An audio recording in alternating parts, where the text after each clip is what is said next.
ಸ್ನೇಹಿತರಾಗಿರ್ತಕ್ಕಂಥ ಎಲ್ಲರೂ ಕೂಡ ಬಸವರಾಜ್ ಅವರು ಮಾತಾಡಿದ್ದಾರೆ. ಈಗ ಏನಪ್ಪಾ ಅಂತ ಹೇಳಿದ್ರೆ ಇದು ಅಂಬೇಡ್ಕರ್ ಜಯಂತಿ. ಅಂಬೇಡ್ಕರ್ ಏನು ಹೇಳಿದ್ದಾರೆ, ನಾವೇನು ಮಾಡ್ತಾ ಇದೀವಿ ಎಂಬುದು ಬಹಳ ಮುಖ್ಯ. ಅವರು ಹೇಳಿದ ಆಚರಣೆ ಏನು ಹೇಳಿದ್ದಾರೆ, ಶಿಕ್ಷಣ, ಸಂಘಟನೆ, ಹೋರಾಟ ಅಂತೇಳಿ ಅವರು 3 ಸಂದೇಶಗಳನ್ನು ಕೊಟ್ಟಿದ್ದಾರೆ. ಶಿಕ್ಷಣದಿಂದ ಮಾತ್ರ ಈ ಸಮಾಜದ ಅಭಿವೃದ್ಧಿ ಸಾಧ್ಯ ಅಂತೇಳಿ ಬಹಳ ಒತ್ತು ಹೇಳಿದ್ದಾರೆ. ಅಂದ್ರೆ ಅವ್ರು ಎಷ್ಟು ಕಷ್ಟಪಡಿದ್ರು ಅಂತೇಳಿ ನಮ್ಮ ತಿಪ್ಪೇಸ್ವಾಮಿ ಹೇಳಿದ್ದಾರೆ. ನಾನು ಹಿಂದಕ್ಕೆ ಹೋಗೋದಿಲ್ಲ, ಅವ್ರು ಏನು ಹೇಳಿದ್ದಾರೆ ಮೊದಲು 2-3 ಮಾತುಗಳಲ್ಲಿ ಹೇಳಿ ನನ್ನ ಭಾಷಣವನ್ನು ಸಣ್ಣ ಪುಟ್ಟ ವಿಚಾರಗಳು. ಇವತ್ತು ಈ ಒಂದು ಸಮಾಜ ಏನು ಹಿಂದುಳಿದಿದೆಯಲ್ಲ, ಈ ಸಮಾಜ, ಈ ಕ್ಷೇತ್ರದಲ್ಲಿ ಅಂಬೇಡ್ಕರ್ ಹೇಳ್ತಾರೆ ಸಮಾನತೆ, ಸಮಾನ ಅವಕಾಶಗಳು ಬೇಕು. ಈ ಸಮಾಜ ಹಿಂದುಳಿದಿರ್ತಕ್ಕಂಥ ಸಮಾಜ ಮೇಲೆ ಬರಬೇಕಂದ್ರೆ ರಾಜಕೀಯ ಶಕ್ತಿ ಬೇಕು ಅಂತ ಹೇಳಿ ಹೋಗಿದ್ದಾರೆ. ಇವತ್ತು ಈ ಕ್ಷೇತ್ರದಲ್ಲಿ ನಾವು ಮಾದಿಗ ಸಮಾಜ 7ನೇ ಸ್ಥಾನದಲ್ಲಿದ್ದೀವಿ. ಆದರೂ ಕೂಡ ನಮ್ಮ ಸಮಾಜ ಏನು ಅಭಿವೃದ್ಧಿ ಆಗಿಲ್ಲ. ಯಾಕಾಗಿಲ್ಲ? ಚುನಾವಣೆ ಸಂದರ್ಭದಲ್ಲಿ ನಾವು ಓಟನ್ನು ಹಾಕ್ತೀವಿ. ಹೋದ್ಮೇಲೆ ಓಟ್ ಹಾಕಿ ಹೋದ್ಮೇಲೆ ನಮ್ಮ ಸಮಾಜವನ್ನ ಮುನ್ನಡೆಸ್ತಕ್ಕಂಥ ನಮ್ಮ ಸಮಾಜದಲ್ಲಿ ಒಬ್ಬ ಲೀಡರು, ಒಬ್ಬ ನಾಯಕ ಸರಿಯಾಗಿ ಯಾವುದೇ ಪಕ್ಷ ಇರ್ಬೋದು, ಕಾಂಗ್ರೆಸ್ ಇರ್ಬೋದು, ಬಿಜೆಪಿ ಇರ್ಬೋದು, JDS ಇರ್ಬೋದು, ಸರಿಯಾದ ನಾಯಕನಿಲ್ಲ. ಸರಿಯಾದ ನಾಯಕನಿಲ್ಲದ ಮೇಲೆ ನಮ್ಮ ಸಮಾಜದ ಸಮಸ್ಯೆಗಳನ್ನು ಯಾರ ಮುಂದೆ ಹೇಳ್ಬೇಕು? ನಮಗೆ ಒಂದು ಲೆಟರ್ ಬೇಕು. ಅಂಬೇಡ್ಕರ್ ಯಾರು ಹೇಳಿದ್ರು ಅಂದ್ರೆ, ನಿಮ್ಮ ಸಮಾಜ ಉದ್ಧಾರ ಆಗ್ಬೇಕಂದ್ರೆ ನಿಮ್ಮ ಒಂದು ನೀವು ಆಗಿರ್ತಕ್ಕಂಥ ಮತದಾರ ಅವರು ಕೂಡ ಜವಾಬ್ದಾರ ಆಗಿರ್ತಾರೆ ಅಂತ ಹೇಳಿದ್ದಾರೆ. ನೀನು ಹೋರಾಟ ಮಾಡಿದ್ರೆ ಚಿಂತೆ ಇಲ್ಲ, ನೀನು ಮಾರಾಟ ಆಗಬೇಡ ಅಂತ ಹೇಳಿದ್ದಾರೆ ಅವರು. 2 ವರ್ಷ 11 ತಿಂಗಳು 18 ದಿನಗಳ ಕಾಲ ಸತತವಾಗಿ ನಿರಂತರವಾಗಿ ಅಭ್ಯಾಸ ಮಾಡಿ ಈ ದೇಶಕ್ಕೆ ಸಂವಿಧಾನವನ್ನು ಕೊಟ್ಟು ಹೋಗಿದ್ದಾರೆ ಡಾಕ್ಟರ್ B.R. ಅಂಬೇಡ್ಕರ್ ಅವರು.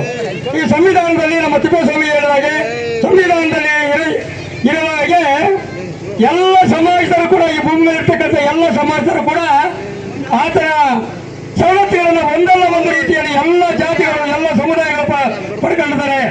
ಆದರೆ ಆತನ ಜಯಂತಿಗೆ ಮಾತ್ರ ಯಾರು ಕೂಡ ಉತ್ತಮ ಜಾತಿಯರಾಗಲಿ ಯಾರೇ ಆಗಲಿ ಬರ್ತಾ ಇಲ್ಲ. ಇವತ್ತು ಯಾವುದೇ ಜಾತಿ ಇರ್ಬೋದು, ಅವರು ನೌಕರಿಗಳಲ್ಲಿ ಇದ್ದಾರೆ ಅಂತಂದ್ರೆ, ಸರ್ಕಾರಿ ಉದ್ಯೋಗದಲ್ಲಿ ಇದ್ದಾರೆ ಅಂತಂದ್ರೆ, ನಿಗಮ ಮಂಡಳಿಗಳಲ್ಲಿ ಇದ್ದಾರೆ ಅಂತಂದ್ರೆ, ಪೊಲೀಸ್ನರಾಗಿದ್ದಾರಂತೆ, ಲಕ್ಷಗಳಾಗಿದ್ದಾರೆ ಅಂತಂದ್ರೆ ಅವ್ರ ತಂದೆ ತಾಯಿಗಳನ್ನೆಲ್ಲ ಡಾಕ್ಟರ್ B.R. ಅಂಬೇಡ್ಕರ್ ಬರೆದಿರ್ತಕ್ಕಂಥ ಸಂವಿಧಾನ ನಡೆಯಲ್ಲಿ ಎಲ್ಲ ವರ್ಗದ ಎಲ್ಲ ಸಮುದಾಯಗಳಿಗೆ ಕೂಡ ಮೀಸಲಾತಿಯನ್ನ ಆತ ಕೊಟ್ಟಿದ್ದಾನೆ. ಆ ಮೀಸಲಾತಿಯಿಂದ ಆಗಿದ್ದಾರೆ. ನಮ್ಮ ತಿಪ್ಪೇಸ್ವಾಮಿ ಏನಂತ, ಈ ಸಮಾಜ ಇನ್ನೂ ಕೂಡ ಡಾಕ್ಟರ್ B.R. ಅಂಬೇಡ್ಕರ್ ಅವರನ್ನು ಅರ್ಥ ಮಾಡ್ಕೊಂಡಿಲ್ಲ. ಹಂಗಾಗಿ ಇವತ್ತು ಕೂಡ ಅದಕ್ಕೆ ನಮ್ಮ ಓಟಿಗೆ ಹೆಚ್ಚು ಮಹತ್ವವನ್ನ ಡಾಕ್ಟರ್ B.R. ಅಂಬೇಡ್ಕರ್ ಹೇಳಿದ್ದಾರೆ. ಅದ್ರ ಜೊತೆಗೆ ಡಾಕ್ಟರ್ B.R. ಅಂಬೇಡ್ಕರ್ ಅವರು ನಿಮ್ಮ ಸಮಾಜವನ್ನು ಉದ್ಧಾರ ಆಗಬೇಕಂದ್ರೆ ನೀವೆಲ್ಲರೂ ಕೂಡ ಬೇಂಗೆ ಆಚೆ ರೂಲರ್ಸ್ ಆಗಬೇಕು, ಆಳುವ ವರ್ಗವಾಗಬೇಕಂತ ಹೇಳಿದ್ದಾರೆ. ರಾಜಕೀಯ ಶಕ್ತಿಯನ್ನು ಹಿಡಿಬೇಕಂತ ಹೇಳಿದ್ದಾರೆ. Doctor B.R. ಅಂಬೇಡ್ಕರ್ ಹೆಚ್ಚು ಒತ್ತು ಕೊಟ್ಟಿದ್ದಾರೆ. ಸಾಮಾಜಿಕ ನ್ಯಾಯಕ್ಕೆ ಹೆಚ್ಚು ಒತ್ತು ಕೊಟ್ಟಿದ್ದಾರೆ. ಎಲ್ಲಿ ಸಾಮಾಜಿಕ ನ್ಯಾಯ ಸಿಗಲು ಅಲ್ಲಿ ಹೋರಾಟ ಅನಿವಾರ್ಯ ಆಗುತ್ತದೆ. ಹಾಗಾಗಿ ಮುಂದೆ ಬರ್ತಕ್ಕಂಥ ಎಲ್ಲ ದಿನಗಳಲ್ಲೂ ಕೂಡ ಈ ಸಮಾಜಕ್ಕೆ ಯಾರು ಅನುಕೂಲ ಮಾಡ್ತಾರೆ, ರಾಜಕಾರಣಿಗಳು ಯಾರೇ ಇರ್ಬೋದು, ಯಾವುದೇ ಪಕ್ಷ ಇರ್ಬೋದು, ಈ ಸಮಾಜಕ್ಕೆ ಯಾರು ಸಹಾಯ ಮಾಡ್ತಾರೆ, ಯಾರು ಉದ್ಧಾರ ಮಾಡ್ತಾರೆ, ಅವರಿಗೆ ನಾವು ನಮ್ಮ ಮತವನ್ನು ಹಾಕಬೇಕು. ಓಟಿನ ಶಕ್ತಿ ಬಹಳ ಅಗಾಧವಾಗಿದೆ. Doctor B.R. ಅಂಬೇಡ್ಕರ್ ಅವರಿಗೆ ಅವ್ರಿಗೆ ಕಾರ್ಯದರ್ಶಿ ಇರ್ತಾರೆ. ಅವರು ಸಂವಿಧಾನವನ್ನ ಬರೆದು ಬಹಳಷ್ಟು ಖುಷಿಯಾಗಿರ್ತಾರಂತೆ. 1949 ನವೆಂಬರ್ 26ರಂದು ಈ ದೇಶಕ್ಕೆ ಸಂವಿಧಾನವನ್ನ ಸಮರ್ಪಣೆ ಮಾಡ್ತಾರೆ. ಅವರು ಅವತ್ತು ಬಹಳಷ್ಟು ಖುಷಿಯಾಗಿರ್ತಾರಂತೆ. ಏನ್ ಸ್ವಾಮಿ ನೀವು ತುಂಬಾ ಬಹಳ ಖುಷಿಯಾಗಿದ್ರಿ, ಏನು ಸ್ವಾಮಿ ಏನ್ ಸಮಸ್ಯೆ ಅಂತ ಕೇಳ್ತಾರಂತೆ ಅವ್ರ ಕಾರ್ಯದರ್ಶಿ.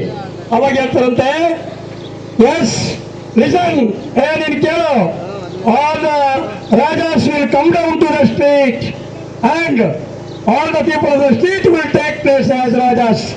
ಇದೇನಂತ ದೊಡ್ಡ ವಿಚಾರ ಅಲ್ಲ ಏನು? ಇವತ್ತು ನಾನು ಕೊಟ್ಟಿರ್ತಕ್ಕಂಥ ಸಂವಿಧಾನ ಐತಲ್ಲ, ಈ ಸಂವಿಧಾನ ಇವತ್ತಿನಿಂದ ನಮ್ಮನ್ನು ಆಳ್ತಕ್ಕಂಥ ರಾಜರು ಅವರೆಲ್ಲರೂ ಕೂಡ ಎಲ್ಲಿಗೆ ಬರ್ತಾರೆ? ಬೀದಿಗೆ ಬರ್ತಾರೆ.